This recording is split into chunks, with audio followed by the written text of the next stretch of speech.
ఇలా అందరూ ఆయనే అంటే ఎలా? ఇందులో ఆయన తప్పే ఉంది చెప్పండి. ఆయనకు డబ్బు మీద యావ ఎక్కువ, కోట్లు కావాలి. ఏదో నానా యాత్ర పడి ఆవిడ దృష్టిలో పడి సంపాదించుకోవాలనుకున్నారు. మనం ఆయనకి 100 కోట్లు ఇవ్వగలవా చెప్పండి? మన దగ్గర ఉందా? నా సంసారం నిలబెట్టాలంటే ఆయనకు 100 కోట్లు ఇవ్వాలి. అమ్మ పెట్టదు, అడుగు తిన్నివ్వదు. ఇటు మనమో ఇవ్వక ఆయన్ని సంపాదించుకోనివ్వక ఇలా వేధిస్తే ఎలా చెప్పండి? అలా చెప్పు. వాళ్ళంతా పాతకాలపు మనుషులు కదండి. మనుషులు మనసులే ఎక్కువ అనుకుంటారు. పాపం మార్కెట్ విలువ వాళ్ళకేం తెలుస్తుందండి. కోట్లు పారేస్తే ఓట్లు కొనుక్కున్నట్లు మనసుల్ని కొనుక్కోవచ్చు. అంతదాకా ఎందుకు? నా దగ్గర 25 లక్షలు ఉంది కాబట్టి మిమ్మల్ని కొనుక్కున్నాను. శిరీష్ దగ్గర 100 కోట్లు ఉన్నాయి కాబట్టి మిమ్మల్ని కొనుక్కోగలుగుతుంది.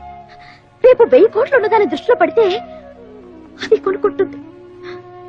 మార్కెట్ లో మనీ ఎవరి చేతిలో ఉంటే వాళ్ళదే పై చెయ్యి. నువ్వు నాకు సపోర్ట్ ఇస్తున్నావా? నా మీద సెటర్లు కొడుతున్నావా?